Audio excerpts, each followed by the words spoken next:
Rafael Rez, seja bem-vindo. Fala, Mark!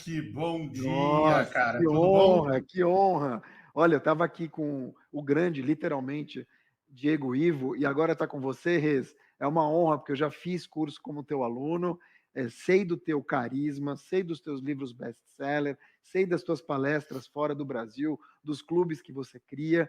Então, para mim, é uma honra estar aqui hoje, nesse papel de poder anunciar você. É quase como se eu estivesse anunciando o Bonovox do marketing digital.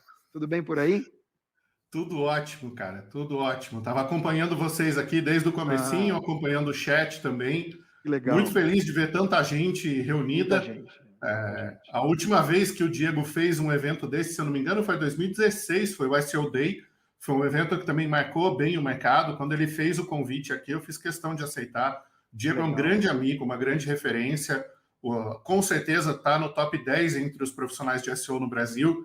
E, cara, muito gostoso estar aqui, ter Que você legal. aí, né? A Oh, última cara. vez que a gente se viu pessoalmente, acho que foi lá no Foi. Mineirão, no No ID Mineirão, verdade. 360 do Rodrigo. Né? Verdade, A gente verdade. palestrou praticamente junto, a minha acabou, eu É, já fui te assistir na tua sala. Né? Então, a gente não pode se abraçar hoje, mas conseguimos estar aqui é. telepresencialmente. Né? Você tá em qual lugar do mundo, Rez? Eu estou em Campinas, São Paulo. Estou São aqui Paulo. no escritório da minha empresa. Você tá com saudade de palestrar em Portugal? Porque lá você é estrela também, né? Cara, não só saudade, eu estou com passagens compradas para o Web Olha que Summit. legal, O que Web Summit vai legal. acontecer de 1 a 4 de novembro. Falei com a Mari lá na RD para ter certeza que não ia acontecer o RD Summit esse ano presencial, porque as datas costumam coincidir. Ela Ah, falou: eu admiro o seu otimismo, Rafa, mas não vai ter. Né? E aí estou de passagem comprada, vou para Portugal passar legal. a primeira quinzena de novembro lá.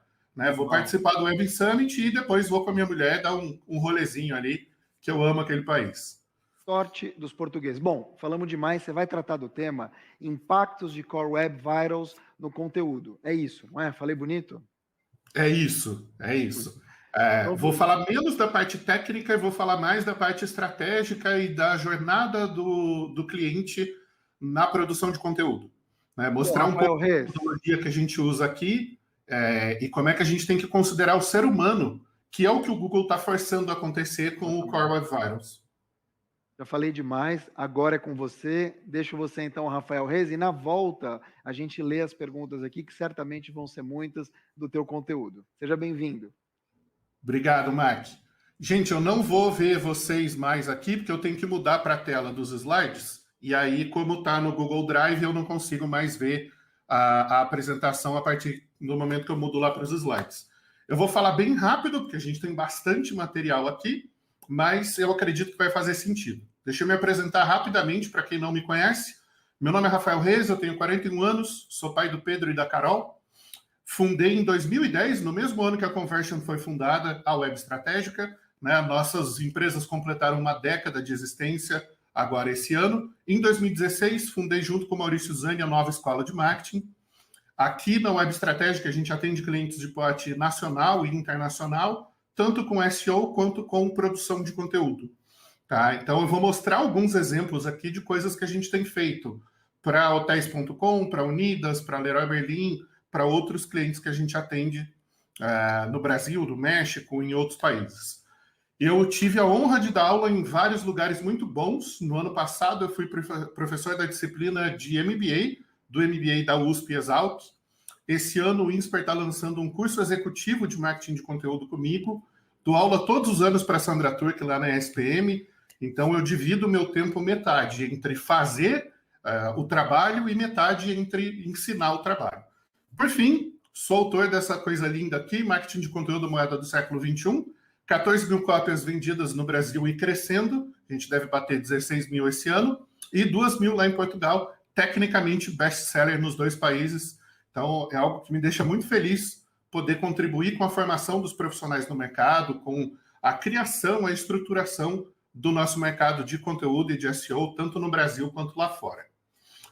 Vamos entender o cenário onde a gente está em termos de SEO agora em 2021 e como é que a gente chegou até aqui. O Diego já falou bastante, é bom porque nada do que eu tenho aqui conflita, só complementa o que ele já falou. A gente teve uma introdução no algoritmo do Google há alguns anos, que foi o Google BERT, né, que é a inteligência artificial atuando em cima da busca e trazendo conteúdos de forma preditiva. Ou seja, o Google tenta entender o que você vai precisar em termos de conteúdo antes mesmo que você saiba. E aí é uma coisa meio estranha a gente pensar, como assim, o Google vai adivinhar o que eu vou precisar? Ele vai. Tá? A busca preditiva tem uma importância cada vez maior. O Google consegue dominar vários aspectos da sua vida e interagir com o seu comportamento em vários momentos do seu dia. Né? Quando você está no desktop, quando você está usando o Chrome, quando você está usando o seu Android, quando você está fazendo uma busca, quando você está usando o YouTube, quando você está usando um aplicativo através do Android. Então, com tudo isso, ele está mapeando o seu comportamento e entendendo como você funciona. E aí, o que a inteligência artificial faz? Ela divide as pessoas em grupos e entende o comportamento de cada um desses grupos. Esse comportamento tende a se repetir quando esses grupos crescem. Então, se um determinado grupo social tem um comportamento e aí uma pessoa num outro grupo tem o mesmo comportamento, o Google já sabe o que é que vai acontecer na sequência. Vou dar um exemplo bem óbvio. Quando uma mulher engravida, tá, geralmente ela descobre isso entre a 8ª e a 12ª semana, ela vai no Google e a primeira busca que ela faz é como é o bebê na 9ª semana, como é o bebê na 10ª semana. A partir desse momento, o Google sabe que essa mulher está grávida. E aí, tudo que ela for buscar nos próximos 6 a 8 meses, né, dependendo da época em que ela descobriu a gravidez, já está mapeado, porque todas as outras grávidas do mundo já fizeram essas buscas e o Google consegue sugerir conteúdos para ela de acordo com os inputs que ela vai colocando na busca. Então, esse é o primeiro ponto. Depois, no final da apresentação aqui, isso vai fazer sentido a hora que a gente for falar de como produzir conteúdo para a inteligência artificial do Google. A gente teve o início de uma grande mudança agora em maio desse ano. Essa mudança já vem sido avisada pelo Google há uma década, né? Desde o Panda, desde lá de 2011, eles já vêm falando que isso vai acontecer. O Google sempre forçou a barra de forma positiva em cima da experiência do usuário, ou seja, de que os sites proporcionem uma boa experiência de navegação, tempo de carregamento rápido, conteúdo de qualidade, links de qualidade. O que ele fez agora foi dar uma ombrada no queixo da galera para que isso aconteça de forma mais rápida, mais eficiente, de uma forma que atenda melhor aos interesses do usuário. Tá? Então, o que é que a gente tem? Métricas, né? O FCP, o LCP, tudo dentro do CWV, que são as siglas novas que todo mundo está tendo que se acostumar, dentro de Core Web Vitals, que medem o tempo de latência da página, o tempo de carregamento, o tempo de exibição do primeiro conteúdo. Então, ele metrificou a experiência do usuário e ele consegue dizer para aquilo que o Google chama de webmaster, né, que é um termo mais antigo até que a tal da Web 2.0, que também está defasado, ele consegue dizer para o gestor do site se aquele site está rápido, se ele está lento, se ele está bom, se ele está ruim, e se essa experiência do usuário está sendo positiva ou não. Né? A exigência de mobile já é conhecida há muitos anos, a gente já sabe que há mais de 3, 4 anos, mais de 50% da navegação acontece em smartphones, hoje esse número está em torno de 70%, navegação segura e HTTPS também já é exigido há alguns anos, e não ter pop-ups intrusivos, não ter coisas que ficam andando na tela, banners que mudam de lugar a hora que você vai clicar, né? Essas maracutaia que afiliado costuma fazer, isso daí o Google sempre quis combater, agora ele deu um jeito de fazer isso à força. Tá? Então, o que ele está fazendo? Ele está te dando as métricas para você saber, desde o início, a hora que o usuário deu o enter ali, deu o ok para carregar o site, até o site estar completamente carregado, ele vai medindo a qualidade desse carregamento e a qualidade da experiência que esse usuário tem. E aí ele exige de você que essa experiência seja melhor. Como é que ele te bonifica? Se você entregar uma experiência melhor, ele vai te gerar rankings melhores e vai te gerar mais audiência orgânica. Então, basicamente, o Google resolveu mandar na internet, né? Muita gente tem desativado o AMP, né? Aqueles aceleradores de página que arrebentavam com a experiência do usuário, e tem focado mais no que sempre deveria ter focado, né? Site rápido, layout simples, conteúdo bom, imagens leves, tempo de carregamento otimizado e por aí vai. Eu não vou ficar discutindo aqui aspectos técnicos de Core Web Vitals, já tem um monte de tutoriais, né? Tem tutorial em inglês, mas eu não falo inglês, uso o tradutor do Google.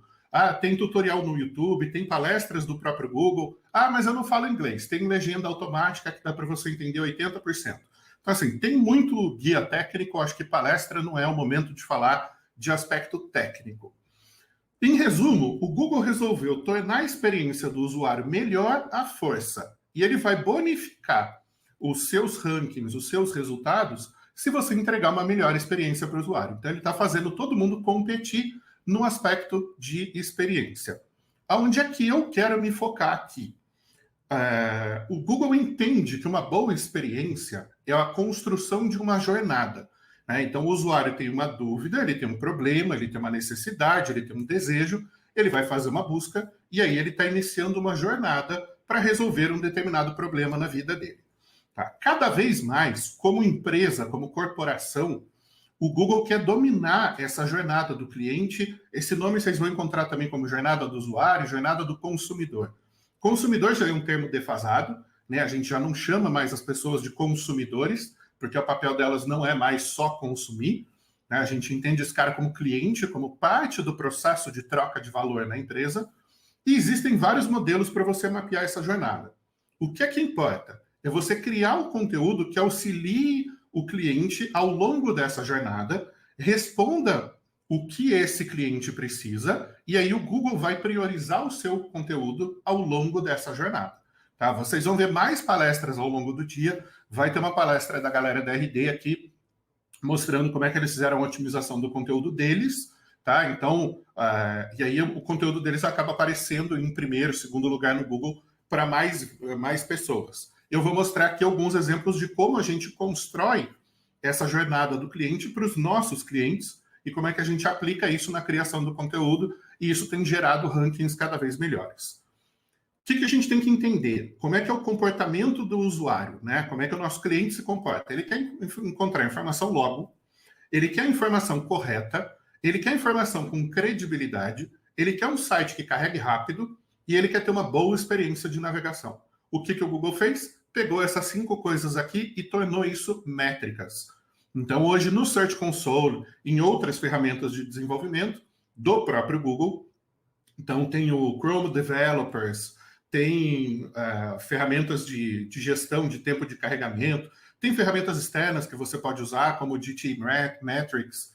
Então, tem várias formas de você entender as exigências do Google, mas o Google está exigindo das empresas, dos sites, porque os usuários exigem isso do Google. Então, quanto mais ele valida que essa experiência está sendo boa, melhor é a fidelidade do cliente ao próprio Google. E se o cliente é mais fiel ao Google, ele clica em anúncios, ele clica no Google Shopping, e aí o Google ganha dinheiro. Mas essas métricas são novas, Rez. Uma nova, uma ova. Né? Em 2004 já existia o Honeycomb, do Peter Morville, mostrando 7 aspectos fundamentais da experiência do usuário. Para um conteúdo ser valioso, ele tem que ter usabilidade, ele tem que ser encontrável, ele tem que ter utilidade, ele tem que ser desejável, tem que ser acessível, do ponto de vista de acessibilidade mesmo, e ele tem que ter credibilidade. O que o Google fez foi pegar essas métricas de experiência e embutir isso ao longo dos anos dentro do algoritmo de busca. Isso aqui é um artigo de um blog do Google que chama Think with Google, né? Pense junto com o Google, e ele mostra, o link está aqui embaixo para quem quiser ver o original em inglês, ele mostra uma jornada de uma cliente chamada Mary, que tem 56 anos e mora na Flórida, para comprar um carro. Essa jornada dura 64 dias e ela tem mais de 200 pontos de contato. Ou seja, durante esses 64 dias, a Mary teve 200 vezes algum contato com o processo de comprar o carro nessa jornada dela. Esses contatos podem ter sido assistir um vídeo, ser impactada por uma mídia de remarketing, fazer uma busca digitando, fazer uma busca por voz, conversar com alguém trocando mensagem sobre isso num chat ou numa ferramenta de atendimento. E aí, a hora que você olha lá no comecinho da jornada, o que a Mary buscou? Concessionários de automóveis perto de mim que abrem no domingo. Então, geralmente, a gente tende a entender esse perfil de busca aqui como o fim da jornada. A hora que ela já tomou a decisão, ela vai fazer essa busca. Isso aqui foi exatamente o contrário. Lá no começo da jornada que ela fez essa busca. Por quê? Porque ela queria filtrar concessionárias que abrissem no domingo, porque provavelmente ela trabalha de segunda a sábado, ela não tem tempo e ela não queria se deslocar muito até outro lugar para escolher o carro, para que depois no dia a dia dela, quando ela fosse fazer manutenção, revisão, ela tivesse uma concessionária perto da casa dela. Essa busca, pela semântica dela, pela forma como ela está escrita, provavelmente foi feita por vós. Tá? Então, é importante a gente entender os aspectos de comportamento ao longo da jornada para poder entregar o conteúdo certo. Vou trazer um exemplo mais simples aqui, que é muito conhecido, eu já falei sobre ele várias vezes no RD Summit, em outros eventos, em palestras, no livro eu falo sobre isso, que é a jornada da saúde. Tipicamente, ela é uma jornada que tem 4 etapas muito claras. Né? Uma etapa sintomática, uma etapa pré-diagnóstica, uma diagnóstica e uma de busca de tratamento. Então, quando alguém tem algum problema de saúde, a primeira coisa que essa pessoa busca é o que é. O que é escoliose, o que é testosterona, o que é artrite. Na etapa seguinte, ela quer saber os sintomas ou as causas daquilo. Né? Então, escoliose, sintomas, testosterona baixa, sintomas, sintomas de artrite, causas da artrite. Depois, como o brasileiro gosta de automedicação, né, ele já vai buscar direto o remédio. Né? Então, escoliose, medicação, remédio para testosterona. E aí, depois que ele vê, que ele chega na farmácia, aquilo lá é um tarja preta, ele não pode comprar sozinho, aí ele vai buscar o tratamento. Né? Então, é muito comum que essa jornada se repita.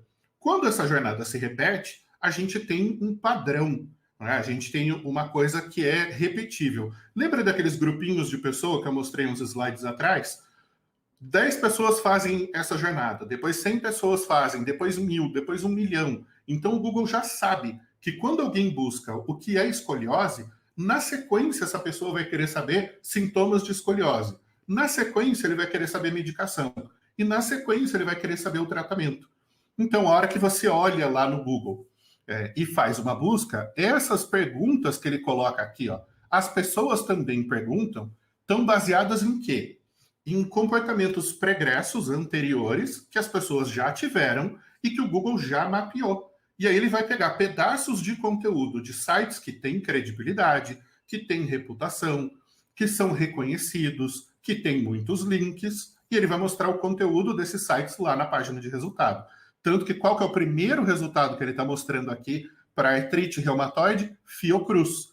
É um site.br, então é um site de pesquisa, de universidade, de educação, e isso tem uma reputação maior no Google.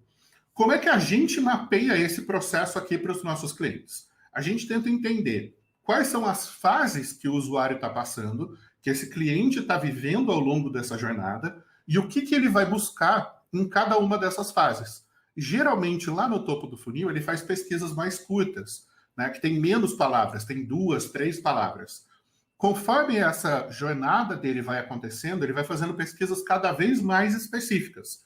Aquilo que em SEO a gente se acostumou a chamar de long tail, né, que é a cauda longa da curva de buscas. Peraí, deixa eu só consultar meu tempo aqui, que eu preciso ficar de olho para não estourar o tempo. E aí a gente vai mapeando qual é o tipo de busca que as pessoas estão fazendo em cada fase, o tipo de conteúdo que eu tenho que entregar para elas em cada uma dessas fases e como é que eu posso guiar ela para a fase seguinte. Obviamente, esse é um processo bastante empírico e bem complexo de ser construído. Mas a jornada real do cliente é muito menos linear do que isso. Né? Ela não vai acontecer em um funilzinho, como a gente que é profissional de marketing gosta de desenhar. Ela vai acontecer de uma forma muito mais empírica, muito mais bagunçada. Que ferramentas que você pode usar, né? Que recursos que você tem na mão para te ajudarem a entender essa jornada? A principal ferramenta que a gente gosta de usar aqui é entrevista. A gente pega, agenda entrevistas com clientes dos nossos clientes e a gente mapeia o comportamento deles. Eu pergunto para eles como é que eles tomam decisão. Aí, logicamente, depois eu vou validar isso com os dados técnicos. Então, quando a gente fala de data-driven ou data-driven, né, que em português a gente pronuncia em português as palavras em inglês, a gente vai validar os dados qualitativos com os dados quantitativos. Ou o contrário, a gente pode fazer uma pesquisa quant e depois fazer uma pesquisa quali para validar a quantidade de dados. Primeira ferramenta gratuita do próprio Google, se chama Google Search Console, né? É o painel do Google, é o console do Google que te dá as informações de como o Google vê o seu site, e lá dentro você pode fazer consultas, né? Então você pode levantar todas as buscas para as quais o seu site aparece, que incluem a palavra como fazer tal coisa, né? A palavra por que tal coisa acontece, a palavra o que é marketing, o que é branding, o que é SEO, o que é Tier 1, PBN ainda funciona e coisas desse tipo. Segunda ferramenta que é genial, ela faz basicamente todo o trabalho sozinha, mas isso aqui está acessível para todo mundo. Então, se você simplesmente for lá copiar e colar, você não vai ter uma eficiência tão grande quanto se você construir essa jornada com os seus próprios clientes. É o Also Asked. Ele já mapeia, a partir dos dados do Google, quais são as palavras que as pessoas buscam no começo da jornada e quais são as buscas que elas vão fazendo a partir daí. Né? Essa ferramenta está em manutenção, ela está sendo reconstruída, está fora do ar, mas é uma das árvores de palavra-chave mais interessante em termos de construção de jornada que existe hoje em dia. Uma outra ferramenta muito legal, Answer the Public. Eles têm a versão gratuita, você pode fazer lá 2 ou 3 buscas por dia, e tem a versão paga que te entrega todos os recursos, te permite baixar os dados e tal. O que ela faz? Ela coloca todos os pronomes, todos os advérbios, todas as formas de busca, e ela te entrega isso através de um mapa. Então, tudo que as pessoas vão perguntar, com quem, quando, onde, como, por quê, o que é, qual é, ele te entrega tudo isso. Tem essa forma de infográfico para você visualizar e tem a forma de tabela que você pode baixar no Excel e depois fazer o cruzamento de dados por aí. Como é que a gente vai aplicar isso na criação de conteúdo e na linkagem interna? Aqui tem um dos grandes segredos para a coisa funcionar, mas só é segredo porque é um jeito bonito de fazer a copy disso, porque não era para ser segredo para ninguém. Né? Uma boa prática de SEO há alguns anos tem sido clusterização de conteúdo. Então você faz um conteúdo pilar, um conteúdo central, esse conteúdo linka para vários outros conteúdos dentro de um cluster, e aí esses links constroem a relevância para o conteúdo principal. Ok, esse é o princípio. O Diego acabou de falar sobre a questão dos links, então eu nem vou me estender. Para o Google, um link é um voto. Então, cada link que você dá para alguém ou que você recebe é um voto de qualidade em relação ao seu conteúdo. Quando você vai construir a jornada, o que você precisa fazer?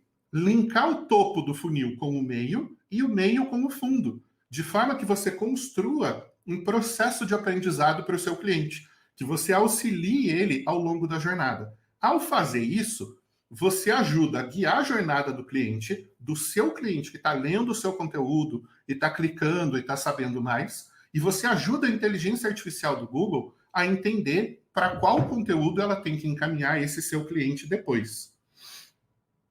Então, isso facilita o processo de entendimento do cliente que está no seu site, no seu blog, no seu e-commerce, e também facilita a vida do robô do Google e da ferramenta de inteligência artificial para que ela entenda qual conteúdo ela tem que apresentar em cada fase do funil. Né? Falando é super bonito, na prática dá um trabalho do cacete. Né? E aí, tudo aquilo que todo SEO ama, né? Olha só todos esses links aí. Né? Como é que eu faço para receber bons links? Então, se não ficou claro o que é linkar do topo para o meio do funil, ou do fundo, do meio para o fundo, está aqui o exemplo mais óbvio possível. Cliente entrou no blog e está lendo um post, o que visitar em Campos do Jordão? Busca de topo para meio de funil. Na sequência, se ele já sabe o que visitar, o que ele vai ter que fazer? Reservar um lugar para ficar em Campos do Jordão, né? A menos que ele vá fazer camping. Aí ele vai buscar os melhores hotéis em Campos do Jordão. Então, se eu tenho um conteúdo aqui de meio de funil, o que visitar em Campos do Jordão, eu vou linkar para um de fundo de funil, os 7 melhores hotéis em Campos do Jordão. E aí eu estou ajudando o Google a saber o que oferecer para esse cliente na sequência da jornada, e eu estou ajudando o meu leitor a saber, olha, você já viu o que visitar, Vamos ver em quais hotéis você poderia ficar? Estou te sugerindo 7 aqui. Aqui tem um outro tipo de conteúdo, já dentro do site da Leroy Merlin, como organizar um guarda-roupa infantil. A gente sabe, a gente que é adulto sabe organizar guarda-roupa de adulto. Mas como é que eu monto um guarda-roupa para uma pessoinha que tem 1 metro de altura? Como é que eu facilito a vida dela e organizo de forma que ela consiga se virar ali no guarda-roupa? Então, de novo, um conteúdo útil que ajuda na jornada do usuário. Uma mãe que tem uma criança pequena e quer melhorar a forma de organizar o guarda-roupa. E aí ela vai ver que tem vários itens ali que ela pode ir lá na Leroy Merlin e comprar. E aí, dados que justificam essas estratégias. Tá? O que é que a gente já sabe há muito tempo? Conteúdo longo, né, o chamado hard content, recebe 77% mais links do que textos curtos. Portanto, se você produz mais conteúdo longo, é mais provável você receber link. E aqui tem um dado controverso. Né? Postagens de porquê, o que e infográficos recebem 25% mais links do que postagens como. Por quê? Porque elas estão no começo da jornada. E posts de topo de funil, né, artigos de topo de funil, geralmente são mais linkáveis do que artigos de meio e fundo de funil. E aí, como é que eu faço para priorizar tudo isso? Eu falo, beleza, Reis, entendi o conceito da jornada, entendi quais ferramentas eu tenho que usar, como é que eu priorizo qual conteúdo eu tenho que produzir? Então, vamos lá. O que é que a gente já sabe do nosso universo competitivo? Desde 2012, o mercado de SEO sabe que em mercados altamente competitivos, se você quiser estar no top 3 do Google, você precisa fazer artigos com algo em torno de 2.400 palavras. Isso aqui é uma pesquisa feita no mercado UK, mercado inglês, né, Reino Unido, em 2012 pela SERP-IQ. Mas ele meio que foi replicado e entendido como padrão dentro da indústria de SEO ao longo desses últimos 9 anos. Kurata fez uma grande pesquisa em 2015 e descobriu que posts longos, né, artigos longos, geram muito mais leads do que infográficos, slides no SlideShare ou blogs curtos. Então, a gente já sabe que esse formato de conteúdo longo é o melhor para geração de lead. Aí a gente tem uma outra pesquisa mostrando o tamanho médio do conteúdo ao longo dos anos. Em 2014, um post de blog médio tinha 808 palavras, em 2019 ele já tinha 1.236 palavras. Então a gente tem como padrão hoje no mercado que o post tem que ter pelo menos... beleza, a Dani está me avisando aqui que eu tenho 5 minutos, estou acabando. A gente tem que ter pelo menos umas 1.200 palavras para conseguir competir. Mas isso é uma regra do algoritmo do Google? Não. Isso é uma regra do mercado. Em média, o mercado tem trabalhado com esse tamanho de conteúdo. Eu posso fazer conteúdo menor? Pode. Posso fazer conteúdo maior? Pode também. Tá? A média de mercado, o benchmark, a referência, está nesse número aí. Lá em 2011, eu criei uma matriz tridimensional de priorização de conteúdo que foi replicada por várias plataformas, por vários players no mercado. Eu me lembro de no SEO Day do Diego, lá em 2016, a palestra do pessoal do Walmart, eles mostrarem essa minha planilha. E aí eu falei, caramba, os caras estão usando a minha matriz. Né? Então você divide maior e menor volume de busca, maior e menor complexidade de produção e tempo de produção rápido ou demorado. Né? Você prioriza o que tem maior volume de busca, é mais rápido de fazer e menos complexo, depois o que tem menor volume de busca, depois o que é mais complexo, e isso aqui não compensa fazer, porque é demorado, é complexo e tem baixo volume de busca. Né? Então, não vai justificar. Existem outros modelos de validação do que deve ser produzido. Nielsen Norman Group, lá do Jacob Nielsen, mostra uma matriz de decisão para a experiência do usuário, em que ele cruza a viabilidade de algo ser feito e o valor para o usuário. Então, se existe pouca viabilidade e pouco valor, não faça. Se existe alta viabilidade e pouco valor, talvez. Alto valor e pouca viabilidade, talvez. Agora, alto valor e alta viabilidade, manda pau nesse negócio. A gente tem uma outra matriz da Product Plan cruzando valor entregue e o alto valor gerado para o cliente. Então, quando existe alto esforço e pouco valor gerado, é desperdício de tempo. Quando existe alto valor gerado e alto valor entregue, é aqui que você precisa focar em produzir o seu conteúdo ou em gerar a experiência do usuário. O que eu recomendo? pega todos esses padrões de matrizes, todas essas métricas de validação e usa com os critérios que são importantes para o seu negócio. Eu construí aqui rapidinho um modelo lá no Google Drive, em que eu pego uma palavra-chave exemplo, com um volume de busca, o índice de concorrência. Esse índice de concorrência você pode usar o índice da Moz, pode usar o índice da SEMrush, pode usar o índice do próprio Google Ads, tá? Aí você usa o índice que você ficar mais confortável em usar. A fase do funil que esse conteúdo tá, a viabilidade de produção, a urgência e importância, o valor dele na jornada do cliente, e aí você cria a sua formulazinha de validação, e conforme a pontuação for maior, você prioriza primeiro a produção desse conteúdo.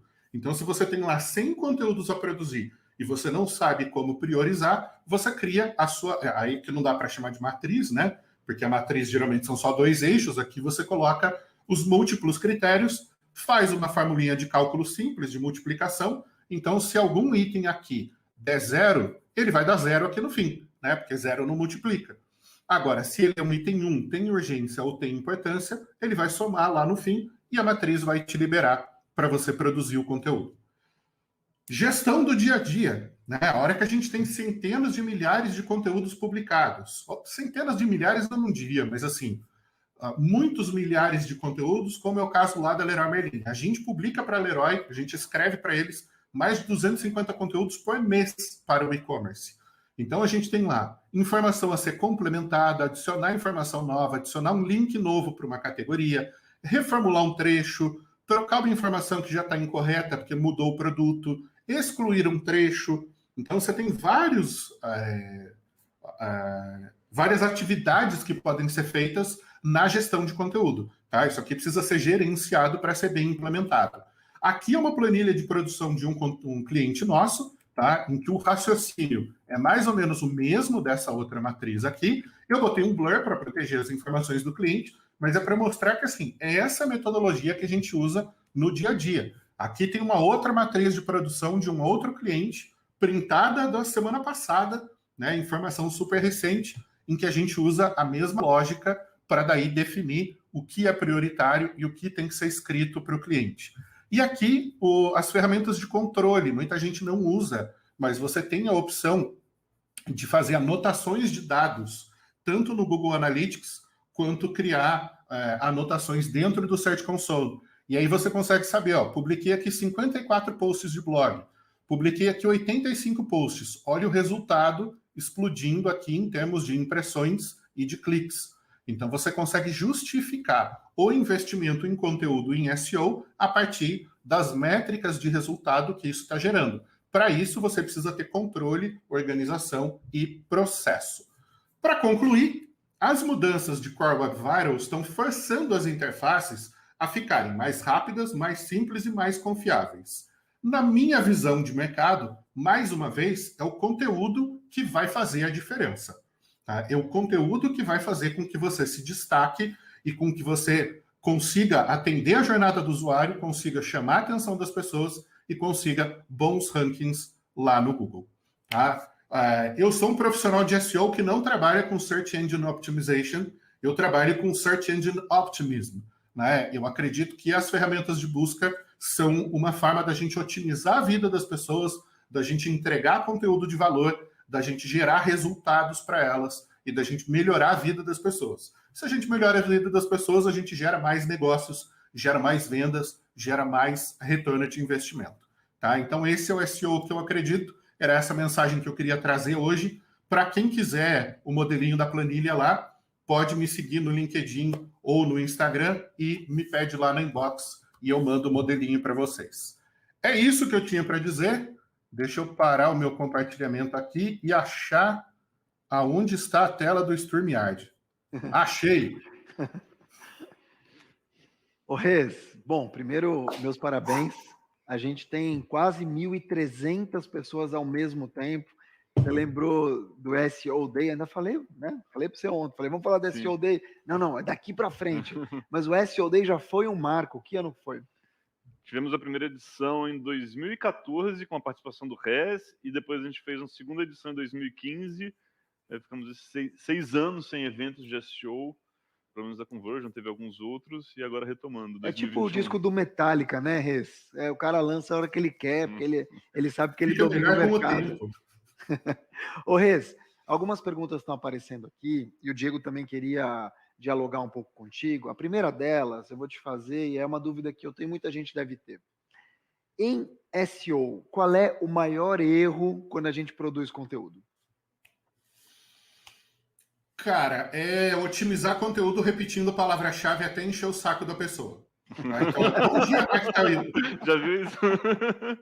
É assim, bom dia, Mark Tawil. Fico muito feliz que Mark Tawil esteja lendo o nosso blog. Esse blog foi escrito especificamente para Mark Tawil ter um dia feliz. Então, Mark, se você está tendo um dia feliz, Tawil, link para a Wikipedia, eu gostaria que você marque Tawil o nosso blog. Recomende para os amigos, Mark Tawil.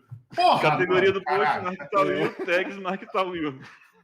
Aliás, assina o canal de Mark Tawil aqui no YouTube, é só procurar pelo meu nome, você vai ver o canal oficial. Vai ser muito legal se todas e todos puderem, aí sim, se inscrever no canal de Mark Tawil, por favor. Vamos lá, Vai lá e Diego. comenta no vídeo Mark Tawil, hashtag Mark Tawil. As pessoas vão enjoar, Rez. Fala aí, Diegão.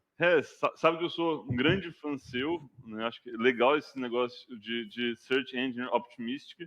Você é uma das pessoas mais otimistas, né? Uma pessoa que inspira todos nós da comunidade com bastante alegria. E você tá com curso online, né, Mark? Aí, funcionou. Funcionou. Tá vendo? Bateu, gravou. Cara, eu dedico metade do meu tempo à educação, né? É uma coisa que eu sempre gostei de fazer. Eu falo assim, eu nasci para dar aula, eu amo dar aula, eu faria isso de graça, mas eu gosto de ser bem pago. A pensão da minha ex-mulher é bem alta, então eu preciso ganhar dinheiro, né? Afinal, meus filhos estão lá, né? Ela que cuida deles, então eu faço com muito amor, mas a gente precisa de dinheiro para pagar os boletos. Então, metade do meu tempo eu dedico. Quanto que é por mês? Quanto é seu custo por mês? É bem barato, né? Cara, é ridículo, R$77. Puta, barato. Tem que assinar. Barato. Caramba. Muito Reis. As coisas que eu tenho visto lá, né, tem ficado muito claro, tem muita gente se reinteressando por SEO.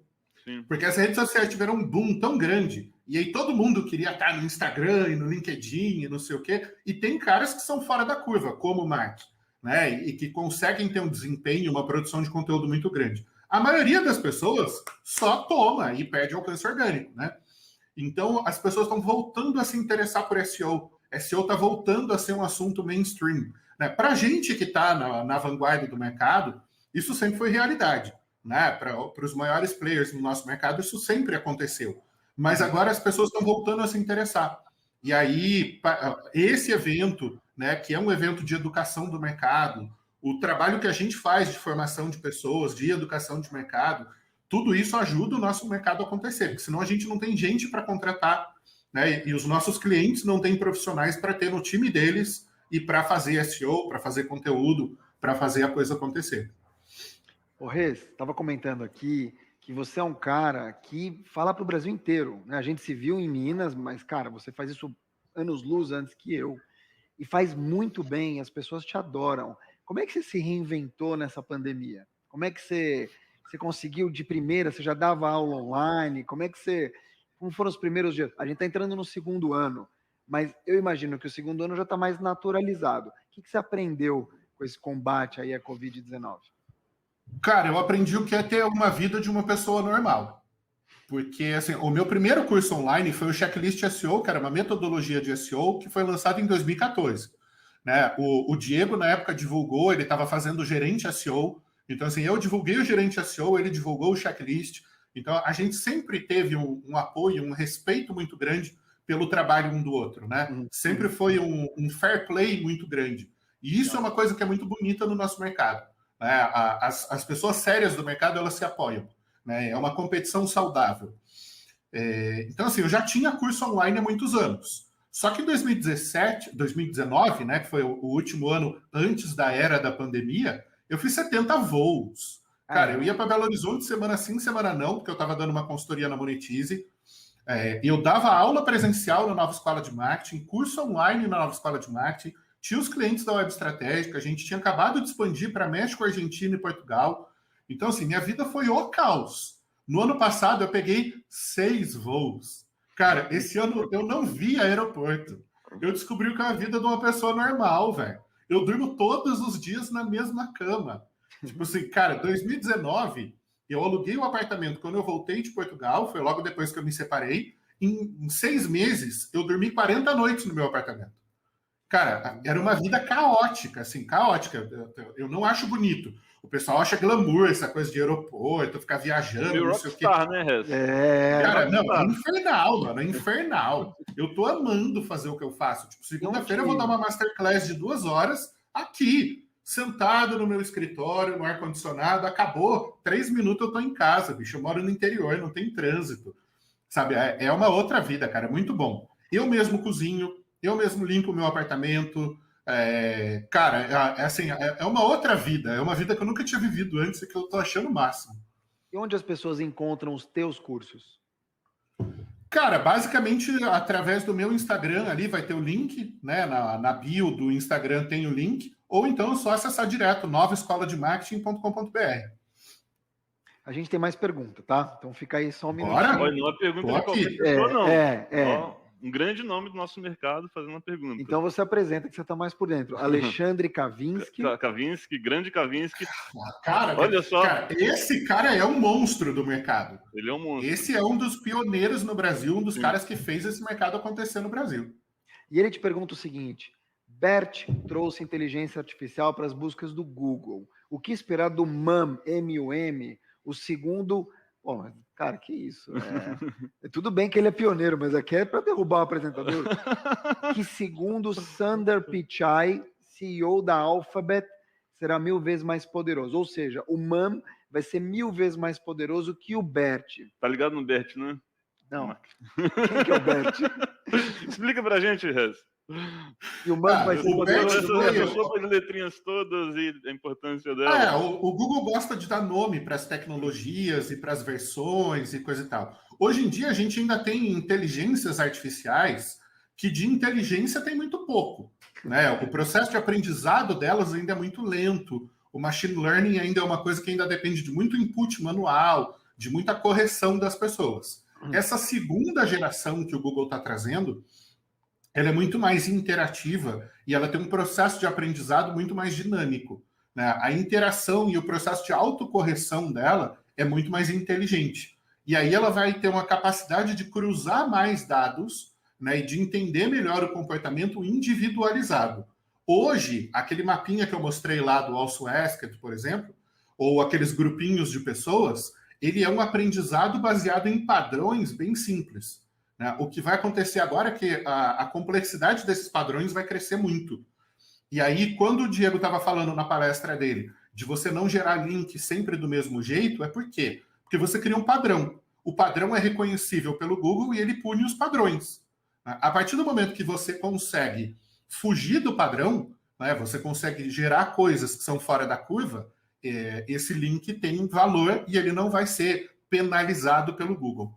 Nessa nova geração de inteligência artificial, o que vai acontecer é que o Google vai ficar muito mais inteligente em detectar padrões de manipulação e em detectar padrões de comportamento e aí entregar conteúdo preditivo.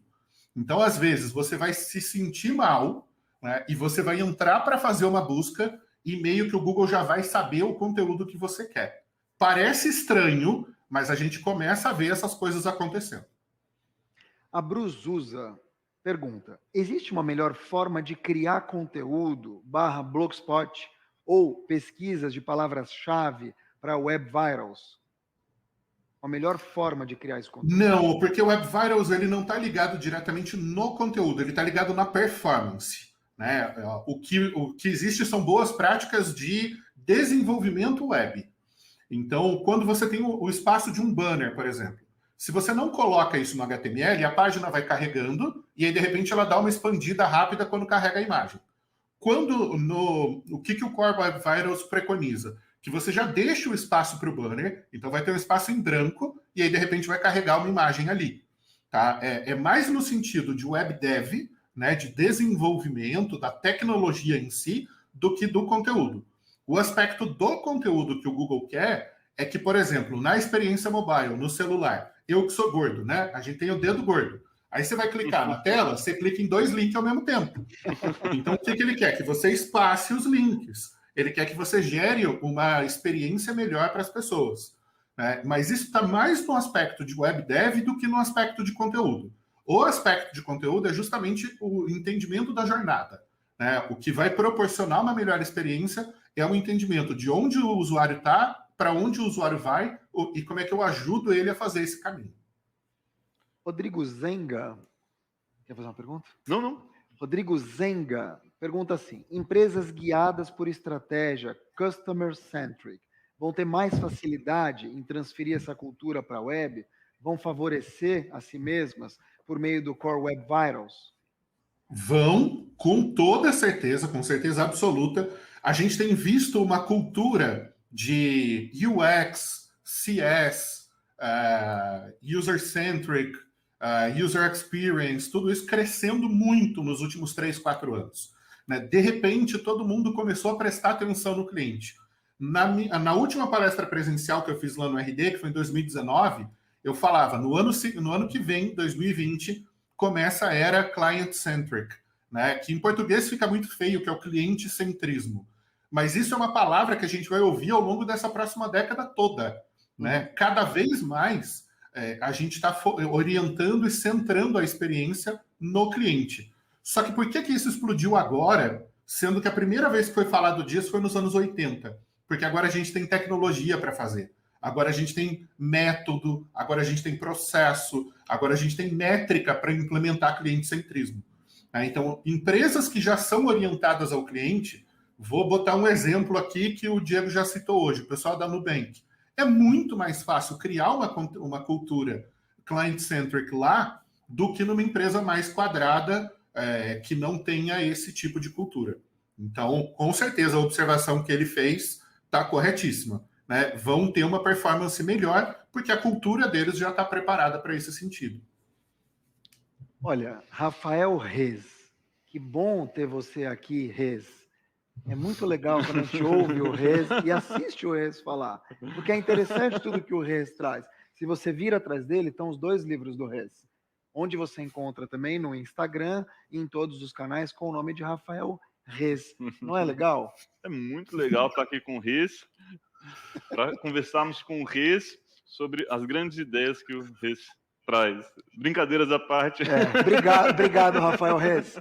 Olha, valeu, Reis. Valeu, Reis. Obrigado de coração por estar aqui com a gente. Muito bom. Se você quiser deixar algum recado final, a página é tua aqui.